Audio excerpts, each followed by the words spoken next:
ಇವತ್ತು ನಾನು ಟ್ರಾವೆಲ್ ಮಾಡ್ತಿರೋ ಐಲ್ಯಾಂಡ್ ಮೆಕೋನಸ್.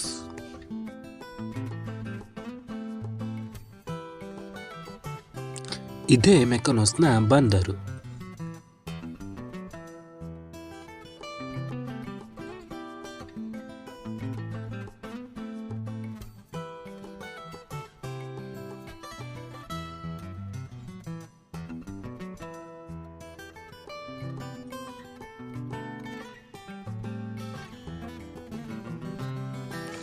ಜರ್ನಿ ಸ್ಟಾರ್ಟಿಂಗ್ಲೇ ಸ್ಯಾಟಿಸ್ಫೈಡ್ ವ್ಯೂಗಳು ಅದ್ಭುತ. ಇಲ್ಲಿನ ನೀಟ್ನೆಸ್ಗಂತೂ ಬರವಣಿಗೆಗೆ ಪದಗಳೇ ಇಲ್ಲ.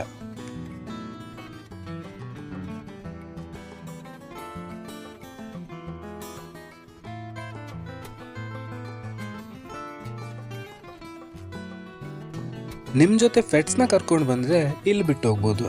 ಫುಡ್ಸ್ ಅದಕ್ಕೆ ಇಲ್ಲೇ ಇದೆ ನೋಡಿ.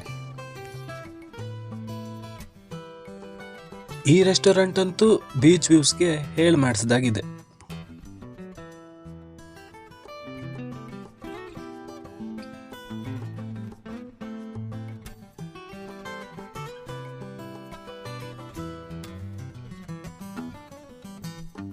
ಇವತ್ತಿನ ಟೆಂಪ್ರೇಚರ್ ಅಂತೂ 42 ಡಿಗ್ರಿ ಸೆಲ್ಸಿಯಸ್ಸು.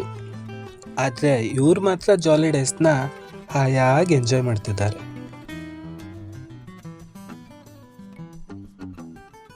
ಬಿಳಿ ಮನೆಗಳು, ನೀಲಿ ಬಾಗಿಲುಗಳು, ಕಿರಿದಾದ ಬೀದಿಗಳು, ಸುಂದರ ಕಡಲ ತೀರಗಳು ಮತ್ತು ಅದ್ಭುತ ಸೂರ್ಯಾಸ್ತದ ದೃಶ್ಯಗಳು ಈ ದ್ವೀಪವನ್ನು ವಿಶ್ವದ ಪ್ರವಾಸಿ ತಾಣವಾಗಿ ಮಾಡಿದೆ.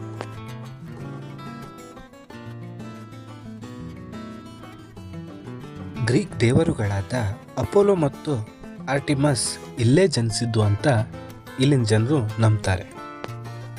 ಹಂಗೆ ನೋಡೋದಾದ್ರೆ ಈ ಮೆಕೋನಸ್ ಯಾವುದೇ ಒಂದು ರಾಜ್ಯದ ರಾಜಧಾನಿ ಆಗಿರಲಿಲ್ಲ. Alexander, Roman empire, venues empire, ಹಾಗೆ ಒಟ್ಟಮನ್ ಎಂಪೈರ್ ಇವರೆಲ್ಲ ಗ್ರೀಸ್ನ ಗೆದ್ದ ನಂತರ ಫಸ್ಟ್ ಕಬ್ಜಾ ಮಾಡ್ತಿದ್ದೆ ಈ ಮೆಕೋನಸ್ ಮೇಲಾಗಿತ್ತು. ಯಾಕಂದ್ರೆ ಮೆಕೋನಸ್ ಒಂದು ಯುದ್ಧ ಭೂಮಿಯಾಗಿತ್ತು. ಈ ಕಿರಿದಾದ ಬೀದಿಯ ಹಿಂದಿನ ರಹಸ್ಯ ಏನಂದ್ರೆ ಕೇವಲ ಅಟ್ರಾಕ್ಷನ್ಗಂತೂ ಆಗಿರಲಿಲ್ಲ. ಪೈರೇಟ್ಸ್ ದರೋಡೆಕೋರಿಂದ ಹಾಗೆ ಶತ್ರುಗಳ ದಾರಿ ತಪ್ಪಿಸ್ಲಿಕ್ಕೆ ಇದನ್ನ ಕ್ರಿಯೇಟ್ ಮಾಡಿದ್ದು.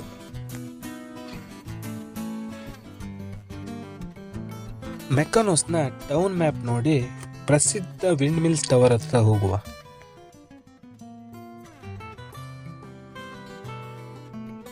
ಈ ಗ್ರೀಕ್ ಪುರಾಣದ ಪ್ರಕಾರ ಈ ದ್ವೀಪದಲ್ಲೇ ವೀರ ಹೆರಾಕ್ಲಿಸ್ ಮತ್ತು ದೈತ್ಯರ ನಡುವೆ ಯುದ್ಧ ನಡೆದಿತ್ತು ಎಂದು ನಂಬ್ತಾರೆ.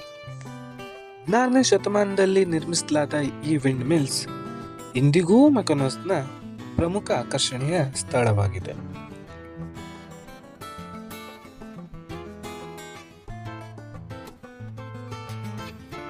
ಸಿಕ್ಸ್ಟೀನ್ತ್ ಸೆಂಚುರಿಯಲ್ಲಿ ಬೀಸ್ತಿದ್ದ ಗಾಳಿಯನ್ನ ಬಳಸ್ಕೊಂಡು ಇವರು ಹಿಟ್ಟನ್ನ ತಯಾರಿಸ್ತಿದ್ರು. ಆದ್ರೆ ಈಗ ಇದೇ ವಿಂಡ್ ಮಿಲ್ಸ್ ಇಲ್ಲಿನ ಪ್ರಮುಖ ಆಕರ್ಷಣೆಯ ಸ್ಥಳವಾಗಿದೆ.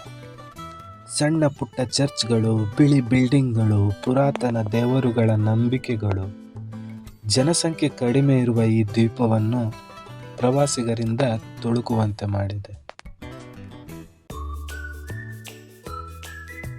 ಬೀಚ್ನ ವ್ಯೂ ನೋಡ್ತಾ ಲೈಕ್ ಇಟ್ ಆ್ಯಂಡ್ ಸಬ್ಸ್ಕ್ರೈಬ್.